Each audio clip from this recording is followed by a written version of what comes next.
ಪ್ರಾರ್ಥಿಸಿದ. ಸರಿ, ಅಗ್ರದೇವ ಸಣ್ಣಗಾದ. ನಿನಗೇನು ಬೇಕು ಅಂತ ಕೇಳಿದ. ನೀಲಧ್ವಜದ ಕೈಯಲ್ಲಿ ಕಪ್ಪವನ್ನು ಕೊಡಿಸಿ ನಮ್ಮನ್ನು ಮುಂದೆ ಮಾಡಬೇಕು ಅಂತ ಅರ್ಜುನ ಕೇಳಿದ. ಅದಕ್ಕೆ ಅಗ್ರದೇವನನ್ನು ಕರೆದ. ಮಾವ, ಅರ್ಜುನನಿಗೆ ಕೈ ಕೊಡಿ, ಕುದುರೆ ಬಿಡಿ, ಕಪ್ಪ ಕೊಡಿ ಅಂತ ಹೇಳಿದ. ನೀವೇನಿದ್ದೀರಿ? ನಾನು ಆಯಿತು ಅಂತ ಹೇಳಿದೆ.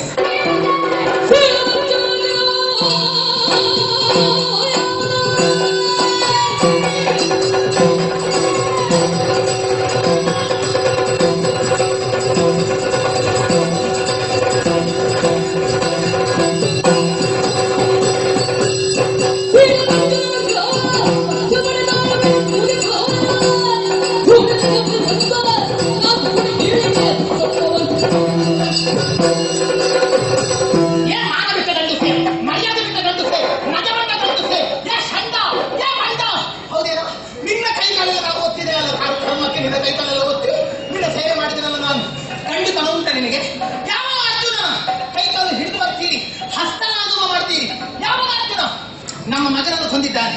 ನಮ್ಮ ಶತ್ರುವಿನ ಜೊತೆ ಸ್ನೇಹ ಮಾಡಿದ ನನ್ನ ಪಾಲಿನ ದೊಡ್ಡ ಶತ್ರು. ನೀನು ಹೇಳಿದ್ದಲ್ಲ, ಎಲ್ಲಿಯಾದ್ರೂ ಸಂದರ್ಭ ಸಿಕ್ಕಿದ್ರೆ ಹೂ ಹೇಳಿದ್ದಲ್ಲ. ಹೌದು, ನಾನು ಅಲ್ಲಿ ಹೂ ನನ್ನೆದ್ರು ಹೂ ಅಂತೇಳಿ ಮತ್ತೊಬ್ಬ ಗಂಡ ಬೇರೆಯವ್ರಿಗೆ ಹೂ ಅಂತ ಹೇಳಿಕ್ಕೆ ಆಗಲಿಲ್ಲ. ಕಪ್ಪ ಕಾಣಿಕೆ ಕೊಡ್ತಿರೋದು ಹೋಗ್ತೀರಲ್ಲ, ನೀವು ಮಾತ್ರ ಕಪ್ಪ ಕಾಣಿಕೆ ಕೊಡೋದಕ್ಕೆ ಮನಸ್ಸು ಮಾಡಿದ್ರೆ ಆಗೋದು. ನಾನಿಲ್ಲಿ ರಾಣಿ, ಯುದ್ಧವೇ ಮುಂದುವರಿಯಬೇಕು ಬಿಟ್ಟರೆ ಕಪ್ಪ ಕಾಣಿಕೆ ಕೊಡೋದಕ್ಕೆ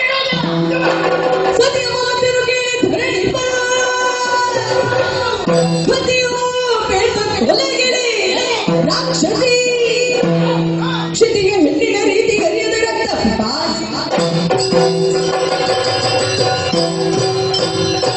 ಇವತ್ತು ಸರಿಯಾಗ್ತದೆ, ನಾಳೆ ಸರಿಯಾಗ್ತದೆ, ಒಂದಲ್ಲ ಒಂದು ದಿವಸ ಸರಿ ಆಗ್ತದೆ ಅಂತ ನಾನು ಸುಮ್ಮನೆ ಬಿಟ್ಟರೆ ನನ್ನಂತಾದಂತಹ ಸೌಜನ್ಯವನ್ನು ದೌರ್ಬಲ್ಯ ಅಂತ ಭಾವಿಸಿ ನನ್ನ ನೆತ್ತಿಯ ಮೇಲೆ ಕೈಯಾಡಿಸುತ್ತ ನನ್ನ ಗಂಡಸುತನವನ್ನು ಪ್ರಶ್ನಿಸುತ್ತಿರುವಂತಹ ಅಕ್ಕಸಿ ಸೂಟೆ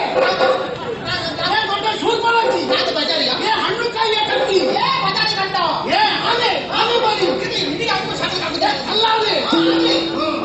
ನೀನು ಇನ್ನು ಮಾತಾಡಿದ್ರೆ ಇದಾಗುತ್ತೆ.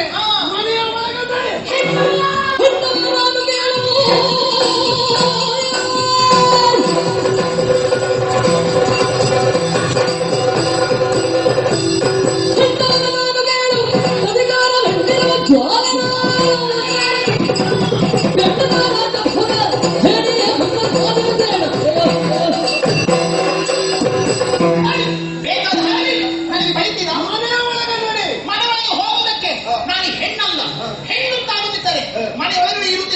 ನನಗೆ ಹೋಗಿ ಪ್ರತಿಕಾರ ಎನ್ನುವ ಜ್ವಾಲೆ ಹೆಚ್ಚಿದ್ದೇನೆ. ಆದ್ರೆ ನನ್ನ ಮಗ ಸತ್ತಿದ್ದಾನೆ. ನನ್ನ ಮಗನನ್ನು ಕೊಂದವ ಅರ್ಜುನ ಇದ್ದಾನೆ. ನನ್ನ ತಾಯಿತನ ಸತ್ತಿದೆ. ತಾಯಿತನ ಹೋದ ಮೇಲೆ ಹೆಣ್ಣು ತರ ಇದ್ದರೆ ಸತ್ತು ಹೋದರೇನು? ನಿನ್ನ ಮಗಳಿಗೆ ಜನ್ಮ ಕೊಟ್ಟದ್ದು ನೀನು ಹೌದಲ್ವ? ಅಳಿಯನ ಗಂಡನಾದ ಅಗ್ನಿಯೇ ಹೇಳಿದ್ದು ಸಂಧಾನ ಮಾಡುವವ ಅಂತ. ಅವನು ದೇವರಾಗಿ ವ್ಯವಹಾರ ಮಾಡಿರ್ಬೋದು, ಅಳಿಯನಾಗಿ ವ್ಯವಹಾರ ಮಾಡಿದ್ದಲ್ಲ. ಆದ್ರೆ ಬೇಡ, ನನ್ನ ಹೆಣ್ಣನ ಸತ್ತಿತು, ನನ್ನ ತಾಯಿತನ ಸತ್ತಿತು. ಈಗ ನನಗೆ ಪ್ರತಿಕಾರ ದ್ವೇಷ ಮಾತ್ರ ಇರುವಂತದ್ದು. ಆದ್ರಿಂದ ಹೇಳ್ತೇನೆ, ನಾನು ಈ ಹೊತ್ತಿ ನಾನು ಒಳಗಿರುವುದಲ್ಲ, ಆ ಒಳಗೆ ಇದ್ದುಕೋ. ಆ ಮೀಸೆ ಓಡಿಸಿಕೊಂಡು ಹೆಣ್ಣುವೇಷ ಮಾಡಿಕೊಂಡು ಬದುಕಿ ನಾನು ಈ ತಕ್ಷಣದಲ್ಲಿ ಗಂಟುಡುಗಿ ಧರಿಸಿ ಪ್ರಳಯ ಭೈರವಿ ರಣಚಂಡಿಯಂತೆ ನಾನು ಇದ್ದುಕೊಳ್ಳುತ್ತೇನೆ.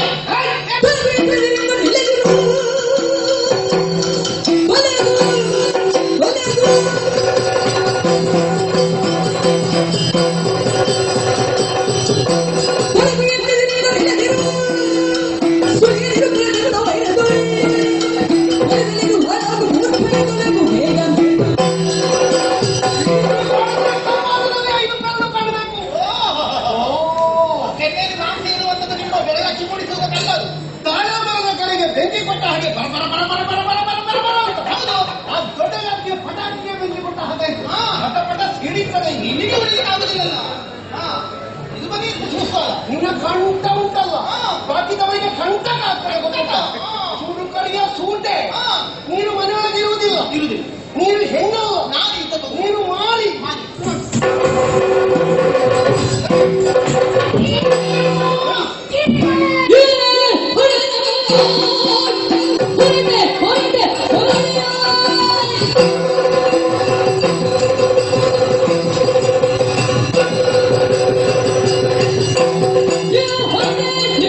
Yeah.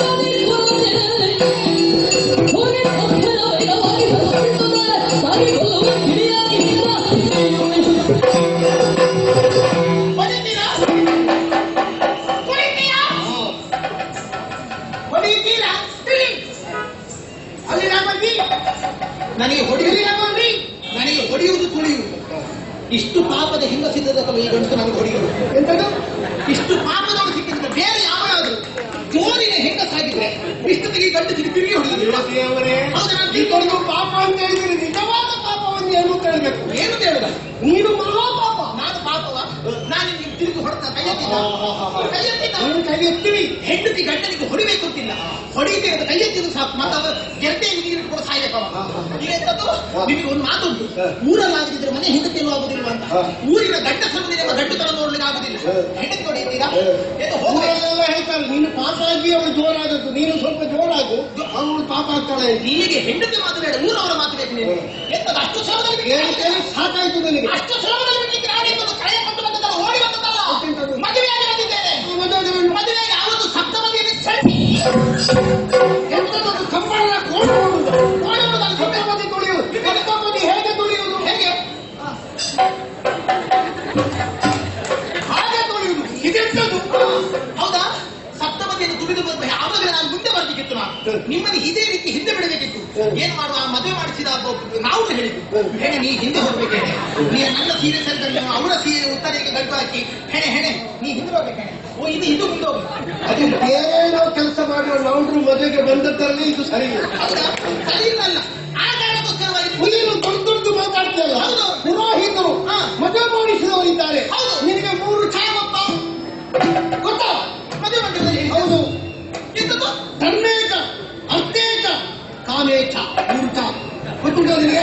ಒಂದು ದಿವಸ ಆದರೂ ಸರಿ ಮಾಡಿದ್ಯಾ ನೀನು ಅದನ್ನು? ನೀನು ಈ 3 ಛಾದ ಸುದ್ದಿ ಹೇಳಿದ ಅಲ್ಲ ನನಗಿದೆ ಮದುವೆ. ನೀನು ಯಾವತ್ತೂ ಸುದ್ದಿ ಮಾತಾಡ್ತೀಯಲ್ಲ. 3 ಛಾ ಅಂತ ಗೊತ್ತುಂಟ ನಿನಗೆ? ನನಗಿದೆ ನನಗದು ಬರಲಿಲ್ಲ ಅಂತ ಹೇಳಿದ್ರೆ ನನಗೆ ಸರಿಯಾದ. ಹೌದಾ? ಹಾಗಾದ್ರೆ ಇದು ಧರ್ಮವೇ, ಇದು ಕಾಮವೇ, ಇದು ನನ್ನ ಕಾಮ ಬಿಡಿ. ಆದ್ರೆ ಇಲ್ಲಿಗೆ ಹೊರಟು ಹೋಗುತ್ತೆ ಹೇಳೋದಕ್ಕೆ ನಾನು ಬಾಡಿಗೆ ಇದ್ದುದಲ್ಲ. ಯಾಕೆ? ನಿಮ್ಮ ಹೆಂಡತಿ ಹೆಂಡತಿ ಬಿಡ್ಲಿಕ್ಕೆ ಆಗ್ತಲ್ಲ. ಹೆಂಡತಿ ಹೇಗೆ ಬಿಡುದು? ಹೇಗೆ ಬಿಡುದು? ಹೇಗೆ? ನೀನು 3 ಸಲ ಹೇಳಬೇಕು. ನಿನ್ನನ್ನು ಬಿಟ್ಟೆ, ನಿನ್ನನ್ನು ಬಿಟ್ಟೆ, ನಿನ್ನನ್ನು ಬಿಟ್ಟೆ. ಅಲ್ಲಿಗೆ ಹೋಗಿ ಅಷ್ಟು ಸುಲಭದಲ್ಲಿ ನಾನು ನಿನಗೆ ಗಂಡನಲ್ಲ, ನೀನು ನನಗೆ ಹೆಂಡತಿಯಲ್ಲ, ನನ್ನ ನಿನ್ನ ಸಂಬಂಧ ಕಡಿಯಿತು, ನಿನ್ನನ್ನು ಬಿಟ್ಟೆ ಬಿಟ್ಟೆ ಬಿಟ್ಟೆ ಅಂತ 3 ಸಲ ಹೇಳಿದಾಗ ಕಡಿದು ಹೋಗುವಂತ ಶಾಸನ ನಮ್ಮ ದೇಶದಲ್ಲಿ ಬಿದ್ದು ಹೋಗಿ ಬಹಳ ವರ್ಷ ಆಯಿತು. ಈಗ ಅದಿಲ್ಲ. ಅದಿಲ್ಲದೆ ಇದ್ರು ನಾನು ಅದನ್ನು ಊರ್ಜಿತ ಮಾಡ್ತೇನೆ. ಮಾಡ್ತೀರಾ? ಹಾಗೆ ಹೋಗಿ ಮದುವೆ ಬೇಡ, ನನಗೆ ನಿಮ್ಮ ಹಂಗು ಬೇಡ. ಈಗಲೇ ಹೊರಟೆ. ಹೇಗೆ? ಮಾಹಿಷ್ಮತಿಯ ಸ್ವಾಭಿಮಾನದ ಜ್ವಾಲೆಯಾಗಿ ಹೊರಡುತ್ತೇನೆ. ಸತ್ತಮದ ಪ್ರವೀರನ ಆತ್ಮಕ್ಕೆ ಶಾಂತಿ ತಂದುಕೊಡುವ ಜ್ವಾಲೆಯಾಗಿ ಹೊರಡುತ್ತೇನೆ. ಸಿಡಿಲ ಜ್ವಾಲೆಯಾಗಿ, ಅರ್ಜುನನಿಗೆ ಮರಣ ತಂದುಕೊಡುವ ಜ್ವಾಲೆಯಾಗಿ ಹೊರಟೆ ಹೊರಟೆ ಹೊರಟೆ.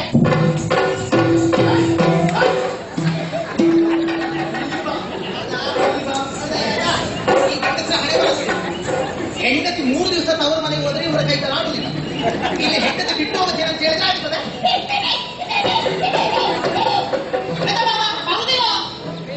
ಅಲ್ಲ ಇವಳದ್ದು ಎಂತದ್ದು? ಇವಳದ್ದು ಎಂತದ್ದು? ಬಡಿಕೆ ನೃತ್ಯ ಉಂಟ ಇಲ್ಲಿ. ನಾನು ಯಾಕೆ ಕಂಡದ್ದು ಗೊತ್ತಾಯ್ತಾ? ನಾನು ಯಾಕೆ ಕಂಡದ್ದು ಗೊತ್ತಾಯ್ತಾ? ನೀನೊಬ್ಬಳು ಜಾತಿಯಲ್ಲಿ ಹೆಣ್ಣು ಹೋದಲ್ಲ. ಈ ಗಂಡು ಹೆಣ್ಣು ಎನ್ನುವ ಪ್ರಭೇದದಲ್ಲಿ ನೀನು ಹೆಣ್ಣು ಹೋದಲ್ಲ. ನೀನೊಂದು ಹೋದದ್ದ.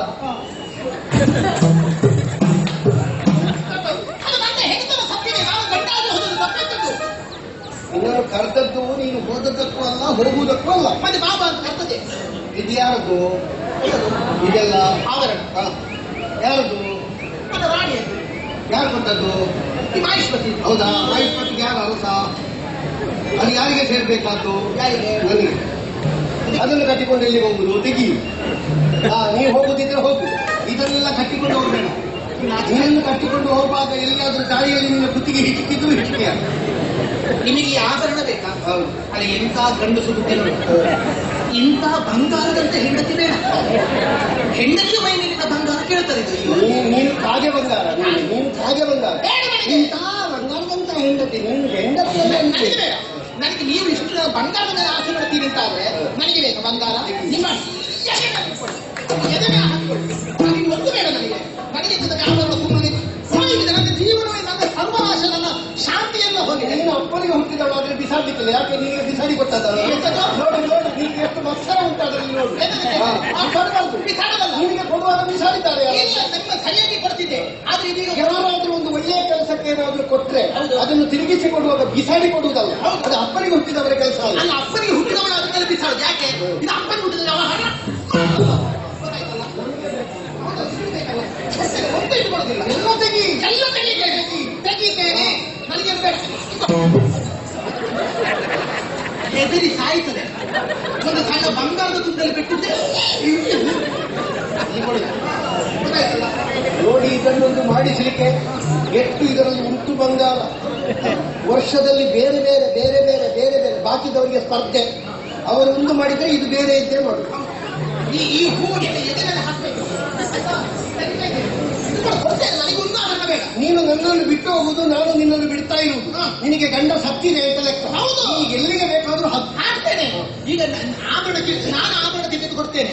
ನಾನೇನು ಆಭರಣ ಹಾಕಿ ಚಂದ ಕಾಣಬೇಕು ಅಂತೀನಿ, ಅಲ್ಲದಿದ್ರೆ ನಾನು ಚಂದವೇ. ಹೌದೌದು, ಮತ್ತೆ ಅಡಿಕೆ ಗೋಣಿ ಹಾಗೆ ಕಾಣ್ತದೆ ಆಗಲಿ. ಆಭರಣ ಹಾಕಲಿ.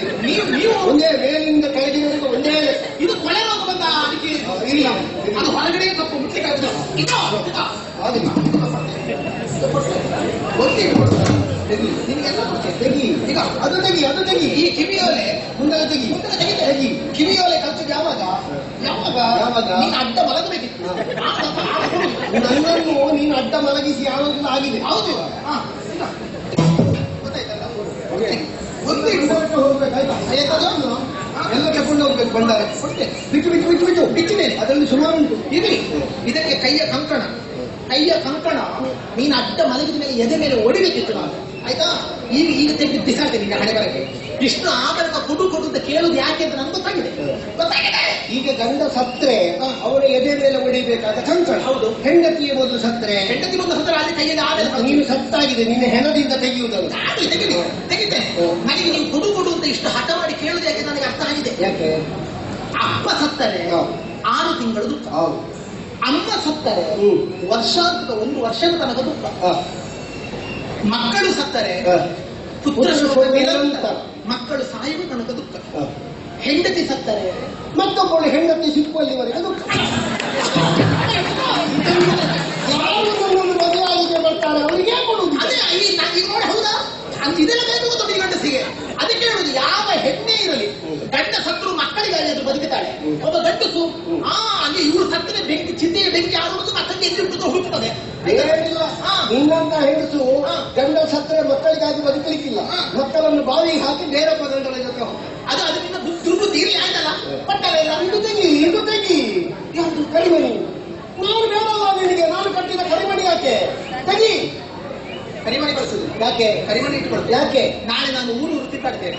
ಆಗ ನನ್ನ ನೋಡಿದವರು ಕೇಳುತ್ತಾರೆ, ಯಾರಮ್ಮ ನೀನು, ಯಾರಕ್ಕ ನೀನು, ಈ ರೀತಿಯಲ್ಲಿ ಒಬ್ಬಳೆ ಓಡಾಡುತ್ತೀರಿ, ಯಾರಜ್ಜಿ ನೀನು? ಅಜ್ಜಿಗೆ ನಾನು ಕಾಲದಲ್ಲಿ ಅಷ್ಟಾಗ್ಲಿಲ್ಲ.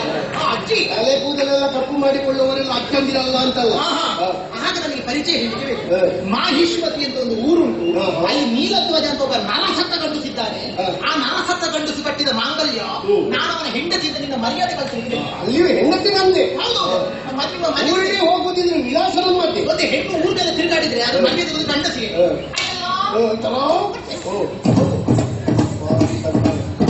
ಯಾವಾಗಲೂ ಆಗಾಗ ಕಣ್ಣೀರು ಹಾಕುವ ಹೆಂಡತಿ, ಹೋಗ್ತೇನೆ ಹೋಗ್ತೇನೆ ಅಂತ ಹಠ ಹಿಡಿಯುವ ಹೆಂಡತಿ ಮನೆಯಲ್ಲಿದ್ರೆ ಅದಕ್ಕಿಂತ ದೊಡ್ಡ ಮಾಟ ಮತ್ತೊಂದಿಗೆ. ಅದನ್ನು ನಾನೇ ಹೊರಗೆ ಹಾಕ್ಬೇಕು. ಏನೋ ಗಂಟೆ ನೀವು ಕಣ್ಣೀರು ಹಾಕುವಾಗ ಹೇಗೆ ಕಾಣ್ತದೆ ಗೊತ್ತುಂಟಾ? 3-4 ದಿವಸದಿಂದ ಹೊಟ್ಟೆಗೆ ಅನ್ನ ಸಿಕ್ಕದೆ ಇರುವ ಒಬ್ಬ ಭಿಕ್ಷುಕಿ ಬಂದು ಅಂತ ಮಾಡಿದಾಗ ಕಾಣ್ತದೆ. ಸಂಕಟ ಅಂತ ಹೇಳಿ ಏನೋ ಗಂಡ ಹೆಂಡತಿ ಮಗ ಸತ್ತ ದುಃಖದಲ್ಲಿ ಇರ್ತದೆ ಹೇಳಿದೆ. ಅಷ್ಟಕ್ಕೆ ನೀನು ಗಂಡನಲ್ಲ ನಾನು ಹೆಂಡತಿ ಇಲ್ಲ ಅಂತ ನನ್ನನ್ನು ಬಿಟ್ಟು ಬಿಡುದ ದಮ್ಮಯ್ಯ ನನ್ನನ್ನು ಬಿಡಬೇಡ ಅಂತ ಕೇಳಲಿಲ್ಲ. ಅಲ್ಲಂತ ಹೇಳಿದ್ರೆ ಯಾಕೆ ಇವ ಕರೀತಾನ ಅಂತ ನಾ ಕರೆಯುವುದಿಲ್ಲ ಅಂತ ಗಟ್ಟಿಯಾಗಿ ಕರೆಯುವುದಿಲ್ಲ. ಮೂಗಿನ ಮಣ್ಣಾಗಲಿಲ್ಲ ಅಂತ. ಮೂಗಿನ ಮಣ್ಣಾಗುದಲ್ಲ, ನಾನು ಹೋಗುವಾಗಲೇ ಹೀಗೆ ರೊಟ್ಟಿ ಪಕ್ಕದ ಕೈಕೊಂಡು ಆಯ್ತಲ್ಲ, ನಾ ಬರುದಿಲ್ಲ. ನೀನು ನೋಡು ಹಾಗೆ ಅಭಿನಯ ಮಾಡಿದ್ರೆ ಒಂದಿನ